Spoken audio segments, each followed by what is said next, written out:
Good morning, good morning, good morning, everybody. We live and direct. Happy Sunday, everybody. Um, y'all know me. I go in for work tonight, so I'm trying to make this Sunday as happy as possible. Now let me stop, man. I'm blessed to have a job, blessed to be employed, and blessed for my health and all of the above, right? As y'all know, I was off of YouTube forcibly due to me having a strike on my page. So I skipped I missed out on a lot of the basketball banter, sports banter that occurred last week, right? And the week before that, really. So we're gonna get to Mr. Tracy McGrady. Okay. A person who I talk about quite often on this channel, a person who people told me I am too harsh on when I give commentary about him on this channel, right? Um Tracy McGrady, seven-time All-Star, former scoring champion in his league, one of the most prolific scorers that we have saw in the NBA, particularly in the 2000s era, right? When having a conversation about ring culture and the toxicity around ring culture, right? Something that LeBron James brought up on the Mind the Game podcast. Uh, Tracy McGrady, he was on ESPN First Take and he was talking about ring culture and so on and so forth.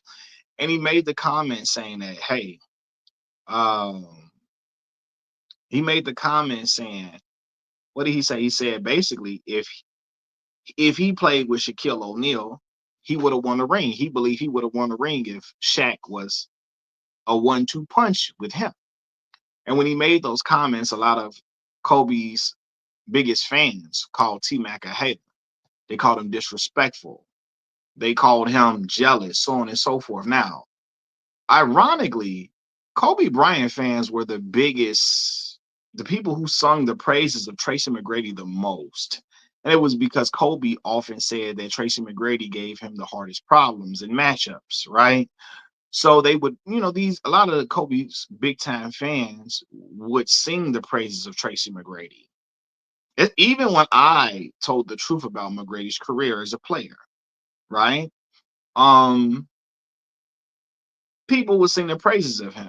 Kobe Bryant's biggest fans would sing the praises of Tracy McGrady. But after Mac made those comments, after Tracy McGrady made those comments, people was like, oh, he jealous, he a hater, he disrespectful, so on and so forth. And my thing is this: I think McGrady got a lot of love for Kobe, a ton of respect and love for him. I don't think his comments were about disrespecting Kobe. I think it was more about saving face for him underachieving in his career, right? So he say, man, you know what, man? If I played with Shaq, I think I would have won a championship, so on and so forth. But I don't think that was about disrespecting Kobe. I think he got a lot of admiration for Kobe. It's just that when he reflects upon his career, when he realizes he never got out of the first round in either conference, I think it affects him. And I think it does something to him. And I think he say, damn, man, if I would have played with Shaq, man, if I would have played it with a dominant force like that, I would have got out the first round. I would have won a championship. But I don't think it's him disrespecting. I don't think he got any animosity towards Kobe.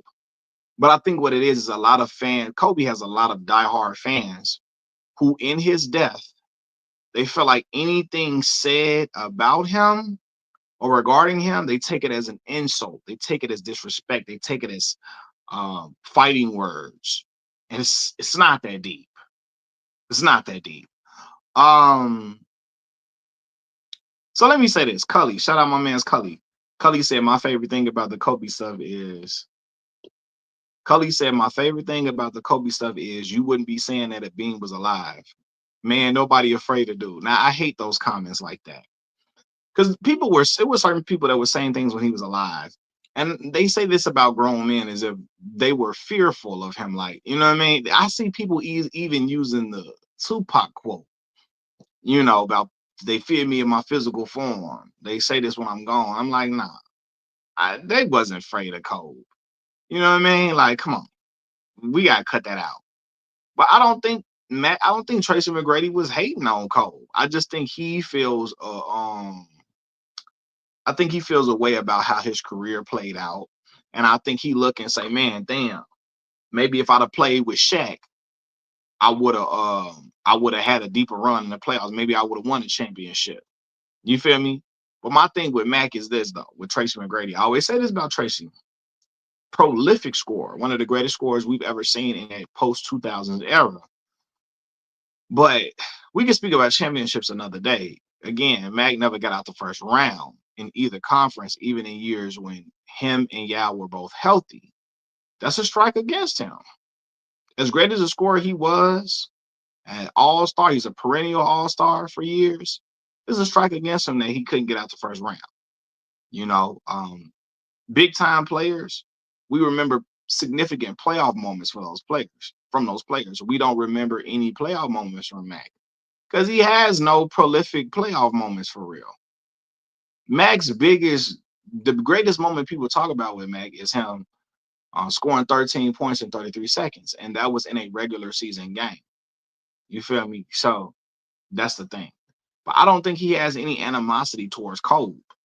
Um, I just think again, we're in a time where, due to the way that Cole passed, you have people who are very sensitive about him and anything you say regarding him. So they feel like they have to protect him in every single time. But I don't think Mac was jealous of Cole, but none of the above. I just think he feels a way about not people recognizing that he didn't do, that he underachieved in his career, that he was supposed to do more with the talent that he had. And I agree. Tracy McGrady was supposed to do more with the talent that he had. I think he's realizing that other people are saying this about him. So now it's like, damn, well, if I would have played with Shaq, maybe I would have won a chip. I would have made deeper runs in the playoffs, so on and so forth. You know, you said TMac should have said if I played with Wade and Bosh, he would have won. I mean, he could have said both. I mean, if he would have said both, would you been cool with that? Rap Guy Reloaded, you didn't want him mentioning Shaq at all because Kobe played with Shaq. Yeah, he could have said. He also could have brought up another example. If I would have played with Wade and Bosh, I would have won 2011. Yeah, that would have been cool. But you know what I'm saying? I think he looks at Kobe as more of his peer than LeBron.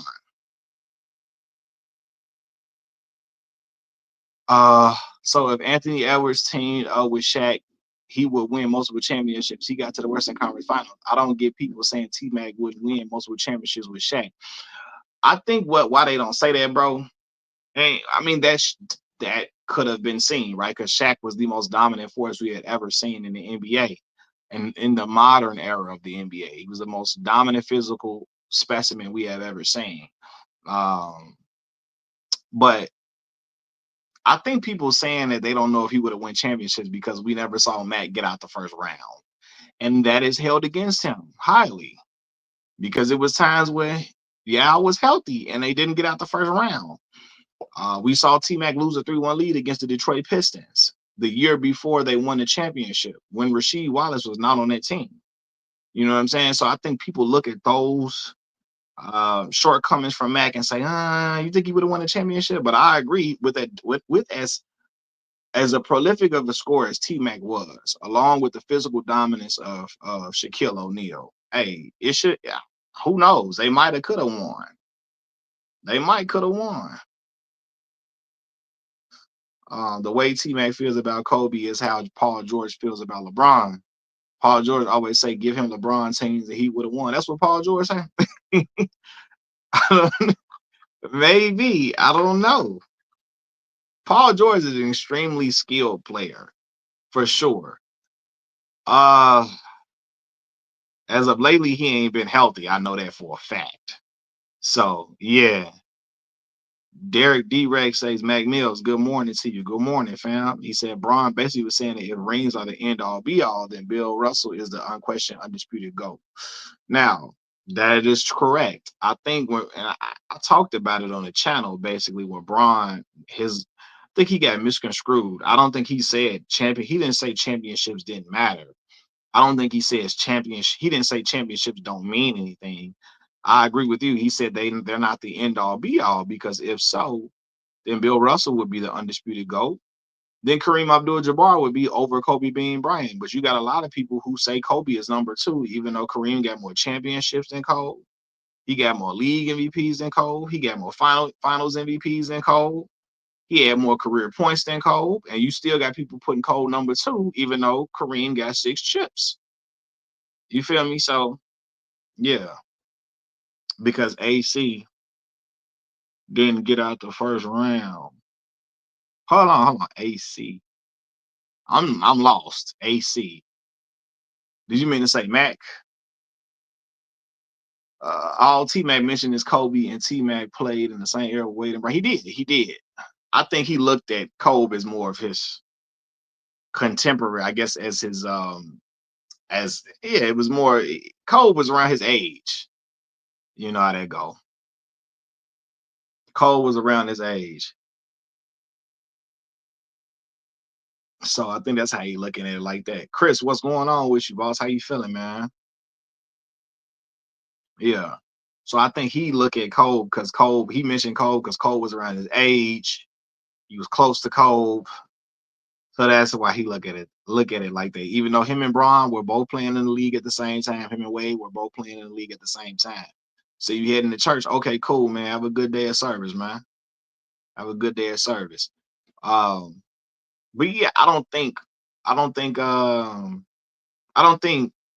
T-Mac has any animosity towards Kobe. I think he's one of the individuals who genuinely love and respect Kobe. I think Matt Barnes and Steven Jackson have taken it the wrong way, right? I think they looking at it like they looking at it as like a yeah, not a threat, but they looking at it as like the ultimate disrespect. And I'm like, nah, bro. Because Matt Barnes said nobody was talking like this when he was alive. And man, people were still voicing their opinion when he was alive. So I think that's a disingenuous take. You know what I mean? Um, you said they never mentioned Kobe in these GOAT conversations while he was here. And at one point, T-Mac was better than Kobe. I remember when both of these high schoolers arrived into the NBA. Now, I mean, it was people I think that had Kobe as like number two when he was alive. I don't think it was that this many people who had him number two. This many. I believe it was people that had a number two, or as one of the goats, but it was strictly his fanatics that had him like that. I think since he's been deceased, even more people are putting him at number two now since his untimely passing. And I told y'all what that is. When people pass away a tragic death, it elevates them in the eyes of people in certain instances, right? I'm not saying Kobe isn't an all-time great player, because he is. In my opinion, Kobe is like between 5 and 7 on the top 10 list, between 5 and 7 somewhere. But you got some people like, yo, now he the best of all time. He number one, so on and so forth. You know, yeah, man. I don't think Mac was hating it either. I just think in my opinion, I think Mac is feeling a fire from people saying he underachieved. And so I think he's saying in his head, man, if I would have played with Shaq, I would have made deeper playoff runs. I would have won a championship. And who's to say with the dominance of Shaquille O'Neal and with the dominance of Shaquille O'Neal and with the scoring prowess of Mac, they could have got some things done. But people are also looking at Mac saying, hey, Mac, you didn't get out the first round with Yao. You didn't get out the first round when Yao was healthy. And you didn't get out the first round when you had a 3-1 lead over the Detroit Pistons the year before Detroit won the championship, when they didn't have Rasheed Wallace. But in my opinion, I don't think he was trying to slight Kobe in any way. But you got some people that's really they trying to take it too far. And this is what it is, man. You get a lot of clout. Uh, you get a lot of clout for riding with Kobe now. You get a lot of clout. You get a lot of kudos. You get a lot of praise for defending Bean at any turn. So some brothers are really quick to jump on that defending Bean train when there's really nothing to defend at certain times. You feel me? It's really nothing to defend, and sometimes but you get a lot of clout for standing firm with him. And so people like Matt Barnes now, Steven Jackson, them, they wanna they sometimes I feel like they become victims of trying to gain more clout by standing on 10 for him, because it's a good look in the YouTube atmosphere and the social media atmosphere to stand on business about Kobe, but sometimes it's no business to stand on, so I think that's what that was about for real. um but to say, oh, people weren't saying that when he was alive, that would insinuate that people were afraid of him. And I don't, no disrespect to Bean, I don't think nobody was afraid of Bean as a person. You had some people on the court who feared his basketball prowess and so on and so forth. But as a person, I don't think nobody was afraid of Bean as an actual threat to them physically. And I'm not trying to be disrespectful to him when I say that. I just don't think nobody was afraid of him in those type of regards, to where you only saying this because he's deceased. Like, brother, people say things about Michael Jordan when he was alive. And now that not when he was alive, he's alive still. People say things about Michael Jordan. People have said things about all type of great players, you know what I mean, who had intimidating factors on the court. So I don't think Kobe would be exempt from that even if he was alive, in my opinion. Um, After the 2010 finals, Kobe was in the GOAT debate. I think people looked at him as, you had some people that called him second all time. But I think it wasn't that many. I think it was a lot. It was a lot of his fans, people in LA, strong Laker fans.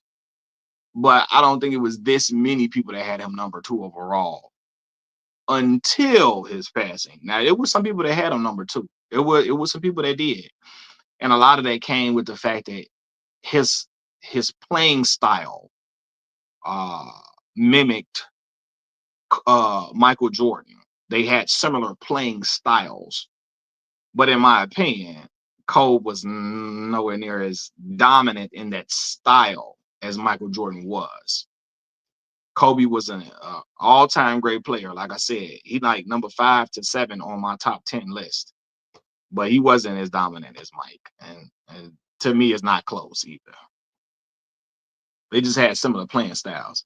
I said the problem is, instead of looking at it from a basketball standpoint, whether it's true or not, people are letting their personal feelings get involved to the point that their bias is showing.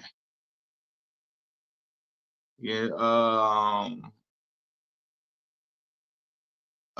John Wick says, I'm a fan of the NBA and Kobe, but he's not better than LeBron. I don't matter how much. It don't matter how much these clowns try to turn it. This is why they hate on LeBron, because they know he's better than Kobe. Now, again, um, in my opinion, a lot of LeBron haters use Kobe Bryant as a buffer between Michael Jordan and LeBron. Right? They say, well, how can LeBron be as good as Michael Jordan when he's not better than Kobe? Kobe is used as a buffer in those conversations. But I've laid out my argument on this channel several times why I believe LeBron James is a better basketball player than Kobe Bryant. I've laid it out in dealing with attributes, accolades, um, so on, these like anecdotes, so on and so forth. People gonna feel how they feel, but yeah. Um, I'll say the best chance TMac had to make the finals at 08-09 squad. Yes. I believe that was the best squad he played with. Luis Scola, Ron Artest, Shane Battier, Carl Landry. Carl Landry, as undersized as Carl Landry was, man, he was active on them boards, offensive rebounds, defensive rebound, and he was strong ox, even though Carl was probably like 6'7", 6'6", something like that. Now, yes, in those 2010 finals, Kobe Bryant's teammates were clutch. In fact, Bean shot at 6 of 24 in that game 7. Ron Artest, now known as Meta World Peace, he hit some significant shots to get them out of there. Yes, Bean had 15 rebounds in that game, but he shot abysmally. and the role players came up big, and his teammates, I would say, they came up big, and they helped to deliver the championship for sure. It's just not true. Y'all guys ain't saying that when I remember Charles had Kobe there in the GOAT debate. No, I mean, it was people that had him in the debate for sure. I'm not saying that they didn't. I'm saying I believe I've seen an increase of people saying that he's in the GOAT debate since he's been deceased. But there were people who had him in the GOAT debate. Um, you know, there were people that had him like number two, but I feel like it's been an influx of people saying it now that he's deceased. If your only Finals MVP is the Dwight Howard led team, your only Finals MVP is a Dwight Howard led team, you can't be a GOAT. Alone, TMac could score with the best of them, but he lacks certain intangibles. Now, correct. I agree with you on that. Mac is no to me, and again, I was a Kobe fan. I mean, not Kobe fan. I was a Tracy McGrady fan. Tracy McGrady not nowhere near Kobe to me at all. Defensively, I think, and I do think Mac lacked leadership at times. Now, Kobe wasn't the best leader himself. He was a leader though. Kobe was a leader, but he wasn't the best leader himself. Um, but I do think there were holes in Tracy McGrady's leadership, defensive prowess. Um, it was times where I feel like Matt could have done more to help his team elevate at times, and he did. So yeah, T-Mac wasn't in no career. He was saying he probably would have been a few times he played. Right, right. I don't think he was hating on Cole though. I think he got a lot of genuine love and respect for Cole for sure. Uh, I just think people are so sensitive about Cole that they took it as an attack on Cole, and it wasn't that. John Wick says, Mac, if Kobe made 50,000 points, these MFs would still be celebrating as of today. I agree. That's why I don't like when people try to downplay LeBron getting 40,000 points as if it was something to scoff at. At one point, nobody thought that Kareem Abdul-Jabbar's record would ever be broken. People thought that was something that was a record that would live on forever. And when LeBron broke it, it became something that, oh, that don't mean nothing. So, and I'm like, how the hell are you gonna say so at a record that people never thought was gonna be broken? And if people said they thought it was gonna be broken, they lying to you. There were NBA legends that said, man, that ain't gonna be beat, man. Because you had to have a certain amount of health and a certain amount of dominance to get that record. You had to still be LeBron had been averaging 25 points per game since his second year. Last year was the first time he didn't average 25 a game since his first year in the league. He averaged 24 last season. You feel me? So yeah.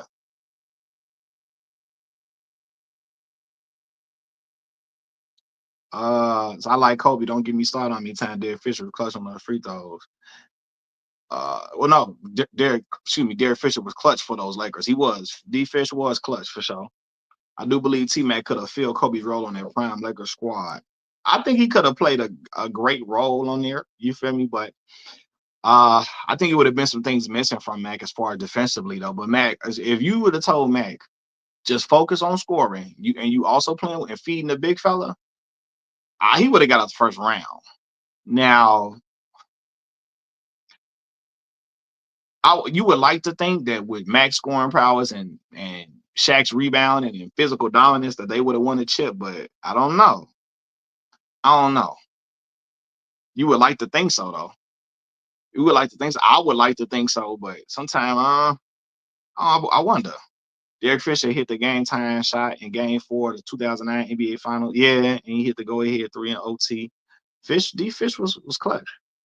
I remember I was slick pulling for that 07, 08. Yeah, they won 22 straight. That was a great. Yeah, they was. Yeah, yeah, that was a. I remember that. I remember watching it. It was. This was at the time when ESPN was always. You would watch. Sports Center was popping at the time, and every day, every game, they would talk about the Rockets' winning streak extending. I remember that time. 07, 08, that was my freshman year of high school. So I remember that vividly watching Sports Center every day. seeing what happened. You know what I mean? Dang, they extended the record. They extended the records. Basketball heads knew LeBron, if he stayed healthy, had a great chance of breaking the records. He exceeded expectations, though. Yeah. I don't know. Like, uh, I'm one of the LeBron's biggest fans, but I didn't know if he would be able to get the record. I didn't know. You know what I'm saying? Like, I remember when he turned like 31, 32, I wondered for how long he would still be able to play at a high level, even though he was going at a high level. I still wondered how long he would be able to average those type of numbers, you know, as the years progressed. I wondered. For real. And my homie Melvin, Melvin always said Braun was gonna beat it, but I didn't know.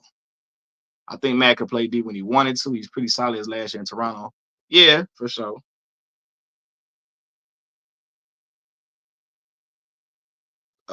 Right. Nobody that hasn't made a conference can say that they could have won with such and such. It's a straight up lie, but it's very weird. It's like the Kobe.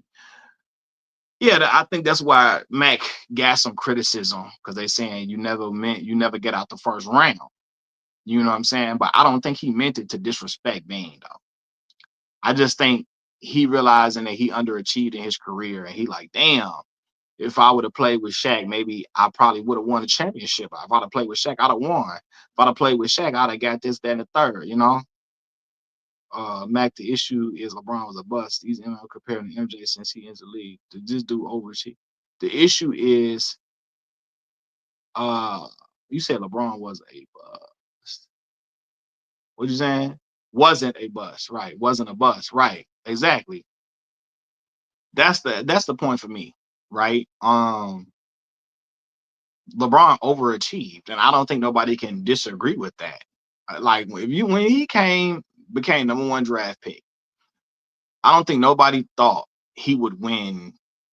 Well, I ain't gonna say nobody, but not many people thought he would win 4 chips, win 4 league MVPs, get 40,000 points, 10,000 assists, 10,000 rebounds, become a 20-time All NBA player, 21-time All Star. I don't think nobody really thought could predict that. A lot of people said if you're not a first ballot Hall of Famer, your career is a bust. So LeBron overachieved without question, without question. Um, Particularly for what people expected from him coming out of high school. Like for sure. Ring culture ruined basketball discourse, though. That's all conversation stems from. Well, I believe ring culture was it was what's the word I'm looking for? I believe ring culture, that conversation around rings, it got amplified as the sports debate shows became popular. Once First Take became popular, formerly Cold Pizza, First Take, once that became popular, um, once Around the Horn and all them started going off, uh, once we got shows like FS1 Undisputed, ring culture became the primary basis for judging a player. How many rings they got? How many rings they got? Now, winning championships is important to a player's legacy, 100%, but it's not, my bad, it's not the end all be all. Man, what is that? Not the end all be all. Because if that's the case, Kareem Abdul-Jabbar got 6, Kobe got 5. Why is it that people have Kareem? Why is it that people have Kobe higher than Kareem? And Kareem got more championships than Bing. You know what I'm saying? Uh, 2008 Rockets had Steve Francis, Yao, Dikembe, and Mcgrady. Now Dikembe was old then. That was 40-something-year-old Dikembe at that point. But no, wait, Steve. No one expected LeBron to play this long. I didn't expect him to team hop either. Here go Gemini being sarcastic. It wasn't ring culture that ruined it. It was social media. Yeah. While we even talking about Mm-mm. Yeah, I mean social media in cahoots with sports debate shows. With sports debate shows. I think social media combined with sports debate shows definitely, um, definitely ruined certain conversations at times. You feel me? But that's just how it go, man. The media needed ways, television media needed ways to keep the shows interesting, right? They needed, you need clickbait to keep viewership high. So they gonna keep on talking and they gonna keep on doing the debates, the debates every single day. What my man say, a lot of players have team hop. LeBron is the only one. Plus, there is no loyalty in the business of sports either. Yeah, I don't believe in being loyal to a franchise. I don't believe in that. The days of that stuff ended with Michael Jordan, and that's really because they really had no power. Like they really didn't have much power. They was in them long ass contracts they would make them boys sign. 10 years, $90 million. You feel me? Like the players of yesteryear didn't have power like that. The younger generation has more power and they are able to flex it now. LeBron James took his career into his own hands. I'm not re-signing to Cleveland, knowing that Cleveland not finna get nobody over here with me. They finna go sign another 14 a game guy, 13 a game guy, and say, "Hey, here, LeBron, do what you got to do. Do what you do." And he knew he was not going to beat the big three of Boston by staying in Cleveland. He was not going to beat Boston until Boston got old. He was going to have to wait till they get old to beat them.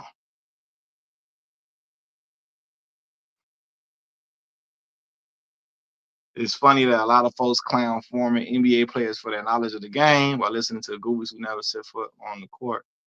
Lakers were loyal to Kobe. Yeah, they were. Um, they paid him whatever he wanted to get paid in them final years. Um, the Boston Celtics was not 0 and 09, 08. They wasn't. Um, but what I'm gonna say though, yeah, when Kobe threatened to leave, when he requested a trade, what did the Lakers do? They got on the phone and traded trash ass Kwame Brown for Pau Gasol. They made that happen. They say, listen, we can't lose Kobe. So, hey, get trash Kwame Brown up out of here. We're gonna need Pau Gasol over here. They went and got him a Gasol. You know what I'm saying? So yeah, they were loyal to Cole because they like, listen, man, we we gonna we gonna get you. You want to trade? Nuh-uh. KG was like in his 13th season. He was still playing very good basketball though. I mean, LeBron James in his 13th season was outstanding. He's still the best player in the league. So KG wasn't LeBron in his 13th year, but KG was still a very good player in his 13th season. And LeBron was not going to beat KG, Ray Allen, and Paul Pierce with what's my man name? Anton Jamison and Anderson Varejao and Big Z and Booby Gibson. Let's be for real.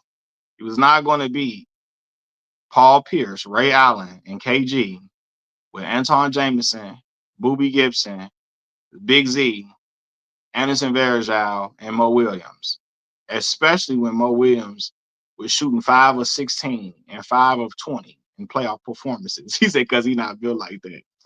Bro, don't do that. Because KG wasn't winning until he got to Boston either. Let's be for real. So don't do that. KG didn't get to the finals till he got with Boston.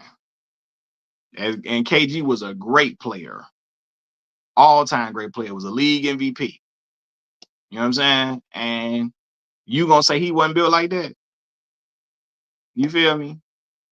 KG played with Latrell Sprewell and goddamn Sam Cassell. That was help, bro. What you talking about?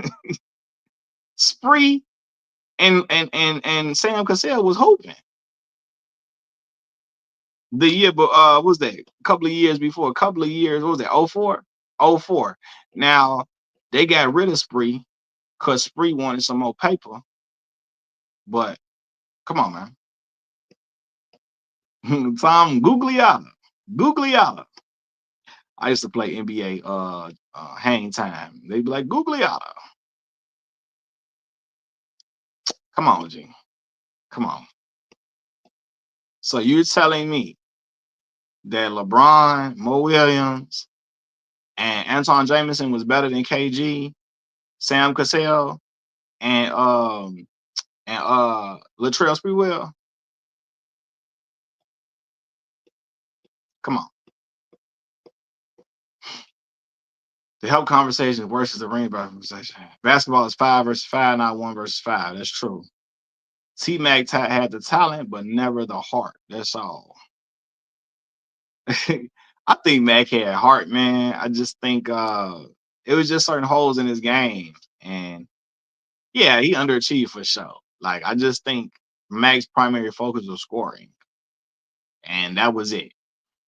And unfortunately, to maximize the talent on your team, so you gotta do more than just score sometimes.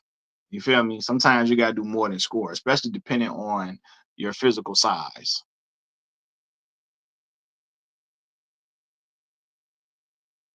Yeah, I can argue LeBron is not one-on-one is not like LeBron's forte. Like, it's certain guys who great at one-on-one basketball that cannot play team basketball to save their life. I didn't been to pro-am games and I didn't seen brothers go off in a pro-am, right? In the summertime, one-on-one matchups, they clear it all out. They can go crazy in one-on-one type basketball type stuff. They get into an organized game with real plays and they look like a fish out of water. They look like a fish out of water. I didn't seen this in real time. Dudes get in the pro-am, they can go crazy. You get them in a real game with real plays, they don't know what the hell going on. They lost out there. So, you know, Spree was about Wash when he was in Minnesota. How much Spree will Wash average in Minnesota, bro? How much Spree average?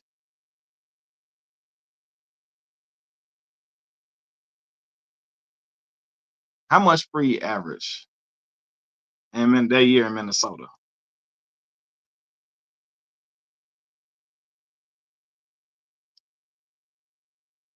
I felt like Spree averaged about 14 a game. How much Spree average that year? Can somebody look that up? Spree's 1 year in Minnesota. How much he averaged that year?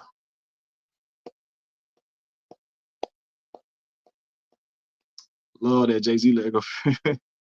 Bang like TMac. Yeah, he did say that. Yeah, now I do believe Mac could pass the rock a lot better than what he gets credit for sure.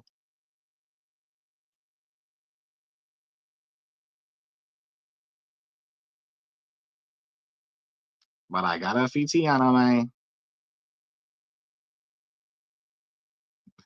man. And look, Chris, I seen your boy Charles Stavinsky. Charles was so hurt that T-Mac said that if he played with if he played with Kobe, he didn't win a championship. Oh man, Spree was hooping, man. Spree averaged 17 a game.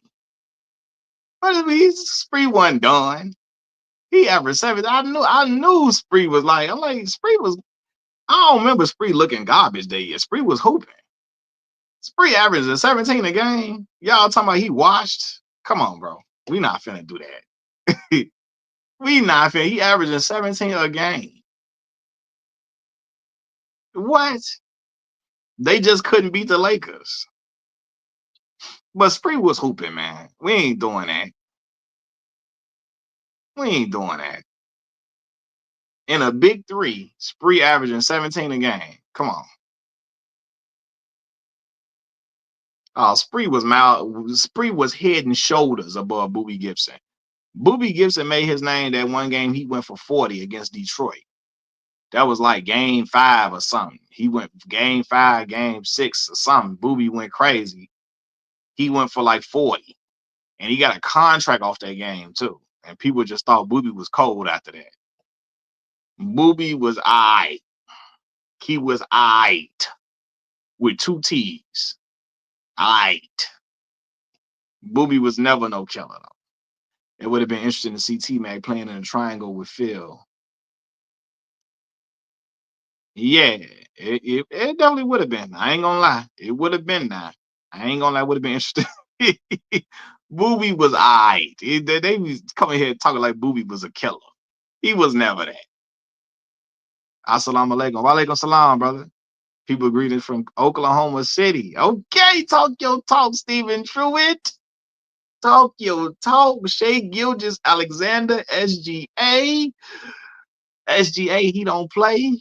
Now Spree, yeah, Spree on the Spree on the Knicks was the man. They had Wally Scissor Serbiak.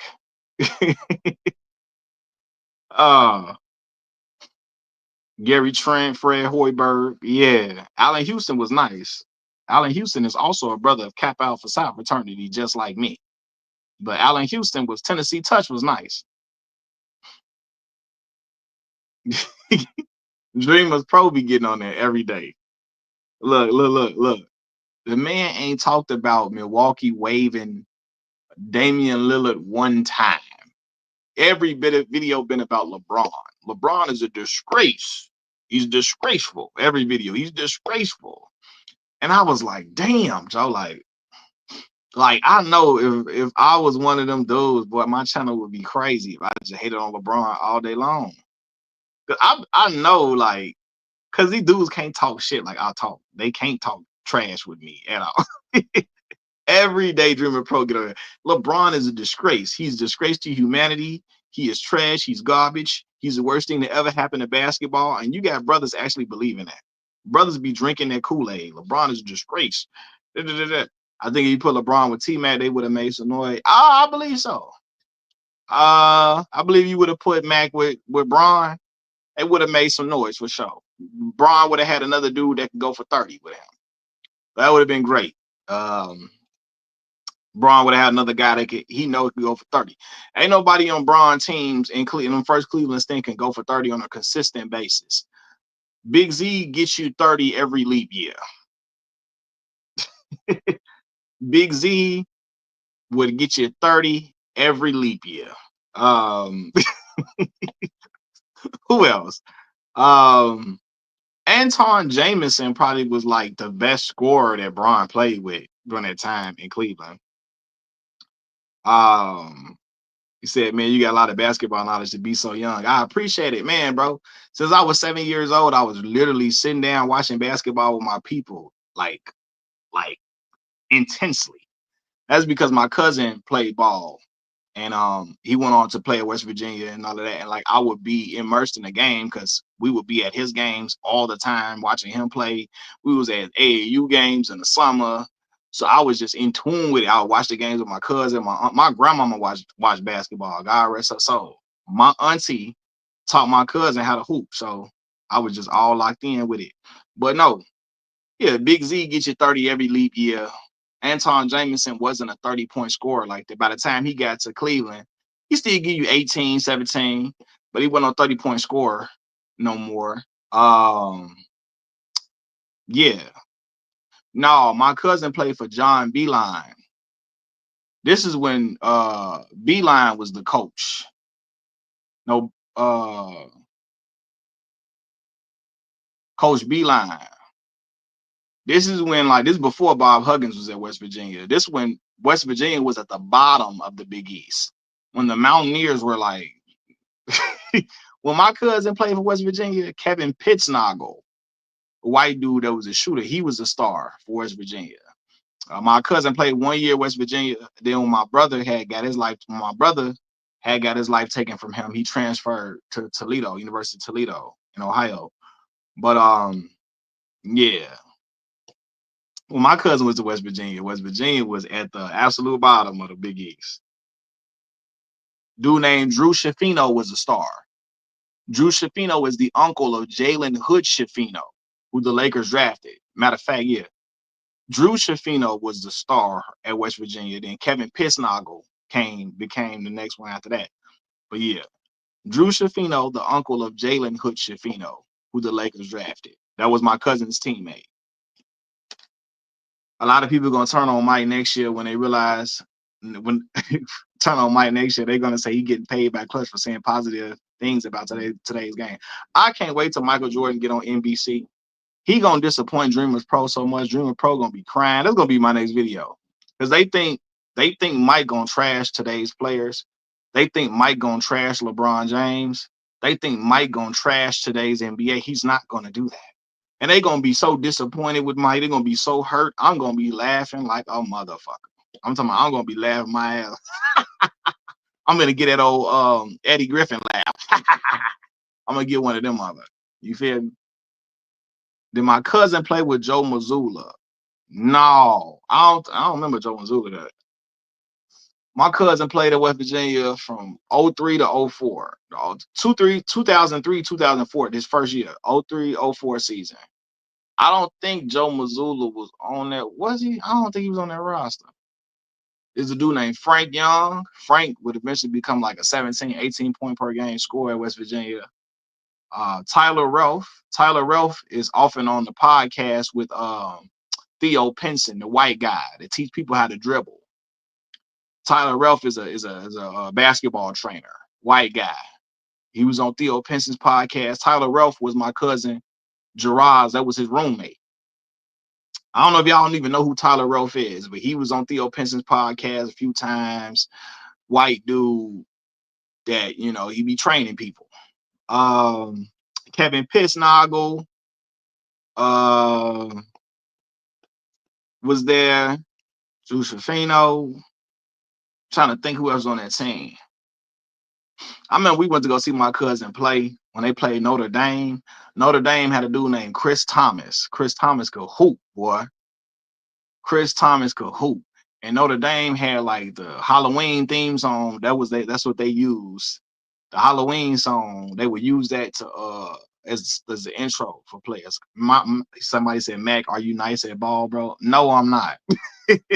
I was all right. I was straight when I was short. When I was younger, I could dribble. I could make layups. I could not shoot to save my life. My left hand, I did not have no left hand. I did not have no left hand. I didn't have no left hand. I couldn't shoot. I could dribble. I could go to work in the paint because I was a stocky kid as a kid. I could use the glass like it ain't nothing, you know. But nah, I wasn't nice like that. My homie Kiefer Sison, Kiefer was nice. With a lot of interest in trades and acquisition for college, what do you think is going to happen this year in the NBA, man? I don't know, man. It's gonna be interesting to watch, man. We got KD is over in Houston. Think that's gonna be exciting to watch. We got the young rookies coming in, Ace Bailey now. We got what's the boy name?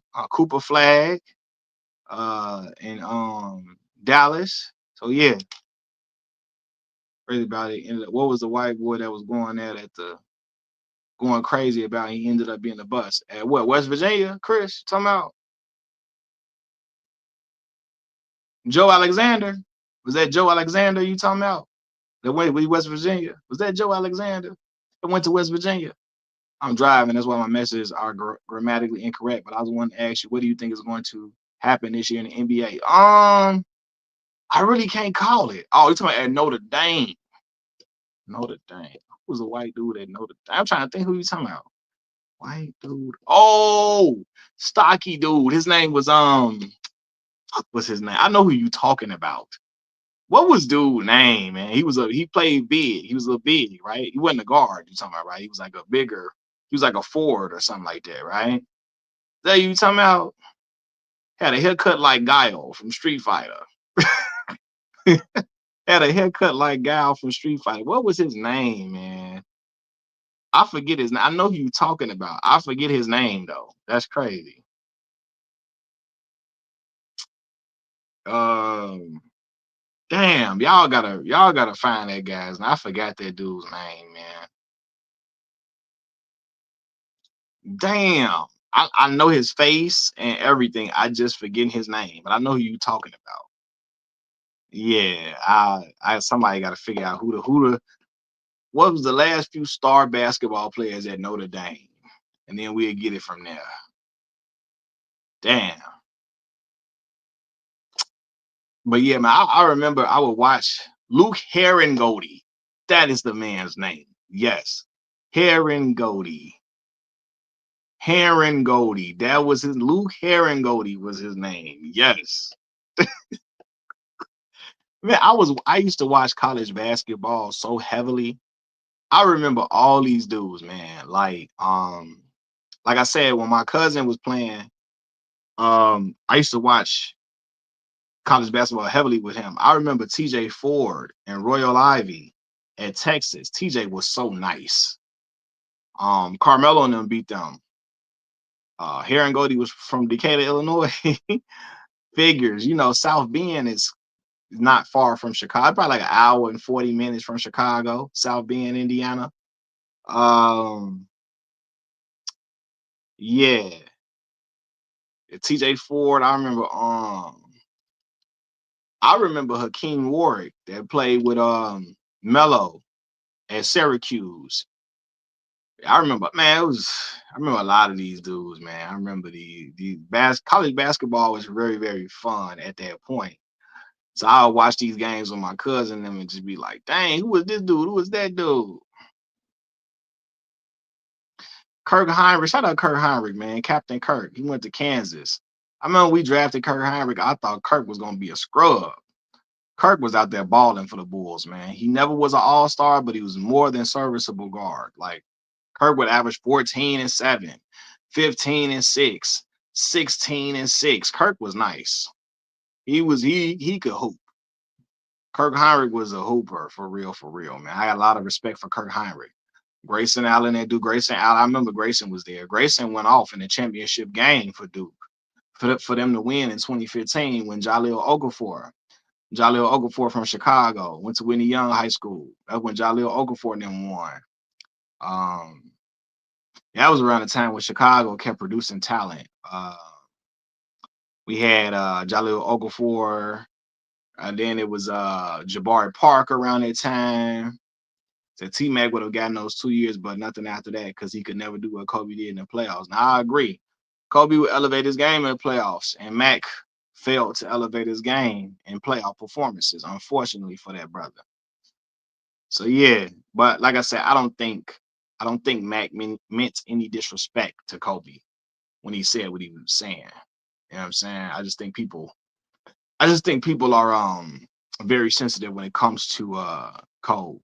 Ben Gordon was pretty good. Yeah, Ben was nice, man. Ben could catch fire like crazy. I remember watching Ben his rookie year. His rookie year, he won 6th Man of the Year.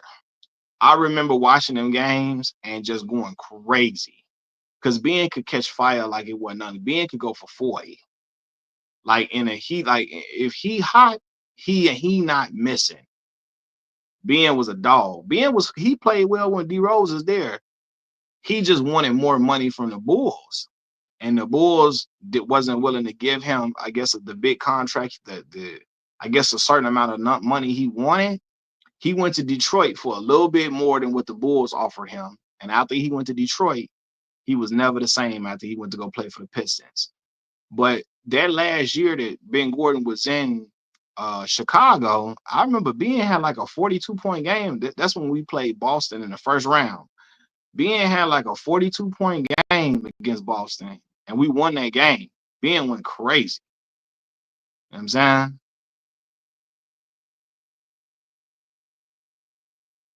I don't think, but the Swan, I don't think T-Mac meant any disrespect though towards Kobe.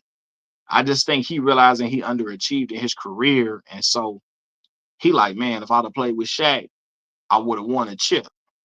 You know what I'm saying? Like, I don't think he's saying Kobe only won because he played with Shaq. I think he's saying, damn, with my scoring prowess, if I'd have played with Shaq, I would have pulled it off. But I mean, that's a whole lot of ifs because he still never got out the first round with Yao Ming as his as his 1-2 punch.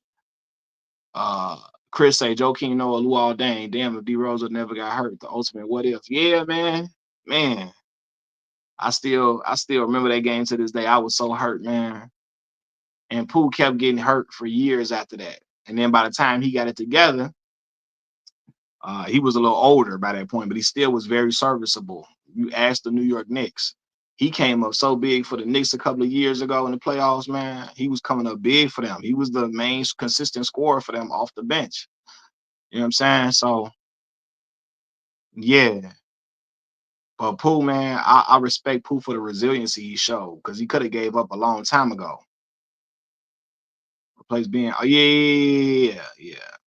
Yeah, they Rose definitely replaced Ben when Ben wanted that bread. You know, their Rockets team ended up making it, making it through the first round when TMac didn't play. That's exactly what happened. And that's what I used to say that on this channel, and people used to get mad at me for saying it. But as soon as Mac got hurt, the Rockets got out the first round. And I said, well, damn, ain't that something else? And I remember Jeff Van Gundy, T-Mac's old coach. He was like, I don't want to hear anything about Tracy McGrady not getting out the first round no more. He's got out the first round. We know Mac didn't play. He didn't play. No, Jeff, you cannot attribute this to Tracy because Tracy did not play this series. But Jeff Van Gundy, he loved T-Mac, you know. That was his star player when Jeff Van Gundy was coaching the Rockets. So he like, man, I don't want to hear nothing about Tracy McGrady not getting out the first round no more. They done it now. And I'm like, no, Mac didn't play that first round, so we can't just slide that over to him. We can't slide the W to him, and he ain't play. You know what I'm saying? We can't do that. What's your thoughts on KD? How he will be remembered? I feel like him and Bron and Steph, the big three of this era, but he's like the dark horse. I think history will be kinder to I think he will be kinder. History will be kinder to KD in retrospect. I do believe so. I think now he get a lot of flack for how he left and went to Golden State, went to the team that beat him. But his skill, the way he can score effortlessly, him being a two-time champion, two-time Finals MVP, former league MVP, and what he has done over his career is still remarkable. And I think when you see how he held down this era alongside Steph and LeBron, he's going to be remembered more favorably once he's done playing. Certain guys not going to get their flowers till they done playing, and I think KD really not going to get his true flowers until he's done, and we can no longer watch him. That's unfortunate, but I think he get a lot of flack now, but once he's done, people are gonna say, "Damn, man, dude was an absolute hooper, man. He was a dog." Oh man, Chris, I appreciate the donation, brother. Chris, thank you for the donation, man. It mean a lot to me, boss, man. Look, I'm glad to be back, man. YouTube got me out the way.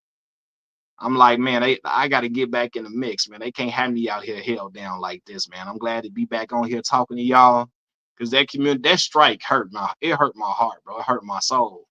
So that's why I got the other channel up. So I'm gonna be putting content on that channel tomorrow. So y'all can look for content on that channel tomorrow.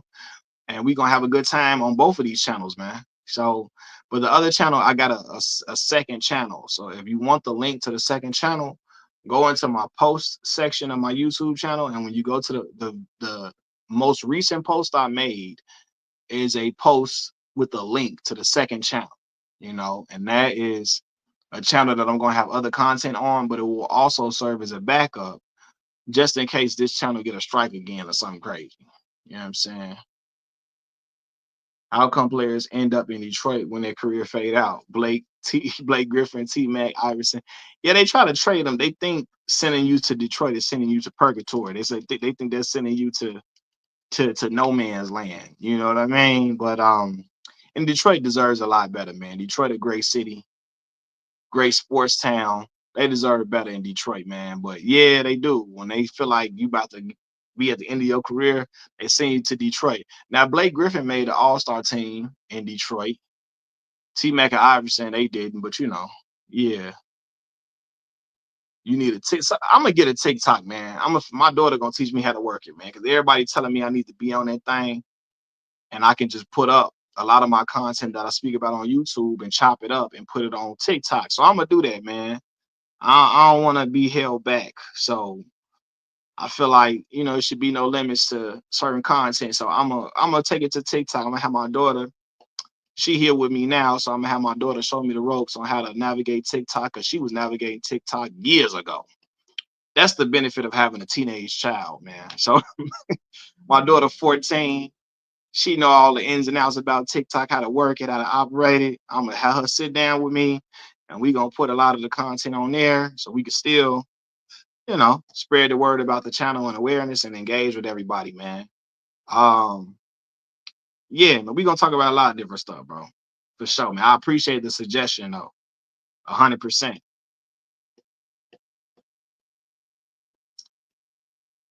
Mm-mm.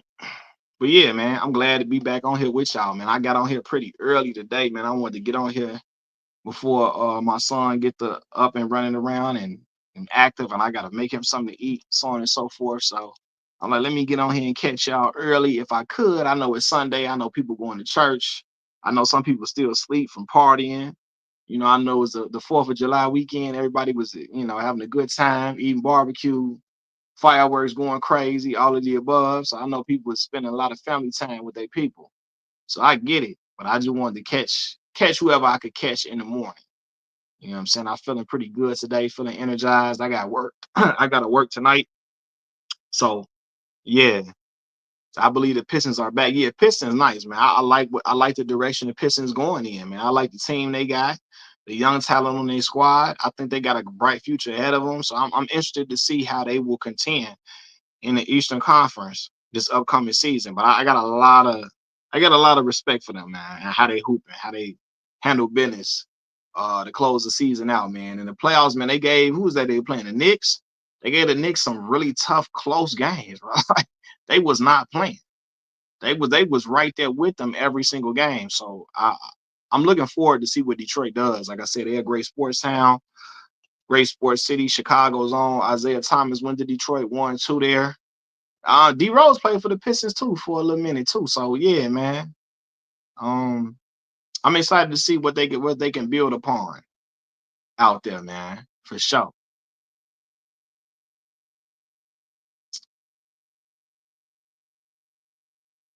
Definitely excited to see that, man. But yeah, man, look, I ain't gonna hold y'all, man. I've been on here for a little minute. Been on here for an hour. Um, we're gonna do a lot of live streams this week, a lot of video content. We'll have some fun this week, man. I'm glad to be back. And so I'm gonna treat it like I'm glad to be back. And I'm not gonna go absent on y'all like I was for a little minute, you know.